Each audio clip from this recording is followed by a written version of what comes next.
Hello friends, welcome to study with Keerthi YouTube channel. இந்த வீடியோவில் முகவுரை தொடர்புடைய வழக்குகள் பார்ப்போம். மொத்தமாக 5 வழக்கு இருக்குது. முதல் வழக்கு பார்த்தோன்னா பெருபாரி வழக்கு 1960 நடந்திருக்கு.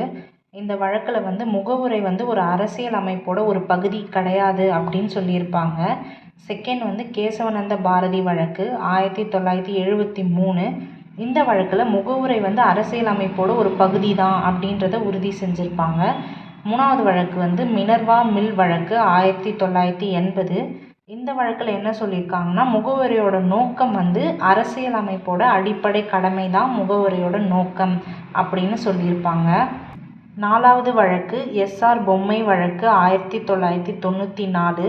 இந்த வழக்கில் ஆர்டிக்கல் 356(1) இருக்க அரசியல் அமைப்பின் வாசகம் அப்படின்ற சொல் எதோட தொடர்புடையதுன்னா முகவுரையை தொடர்புடையது அப்படின்னு சொல்லியிருப்பாங்க. இந்த வழக்கு எல்ஐசி வழக்கு 1995. இந்த வழக்கில் என்ன சொல்லியிருப்பாங்கன்னா, கேசவனந்த பாரதி வழக்கில் முகவுரை அரசியல் அமைப்போட ஒரு பகுதி தான் அப்படின்னு சொல்லியிருப்பாங்க இல்லைங்களா, அதை உறுதி செய்யும் விதமாக இந்த வழக்கு நடந்திருக்கும். இந்த வீடியோ உங்களுக்கு பிடிச்சிருந்தா மறக்காமல் லைக் பண்ணுங்கள். நம்ம சேனலை சப்ஸ்கிரைப் பண்ணிக்கோங்க. அப்போ தான் எனக்கு ஒரு சின்ன மோட்டிவேஷனாக இருக்கும். தேங்க்யூ ஃபார் வாட்சிங்.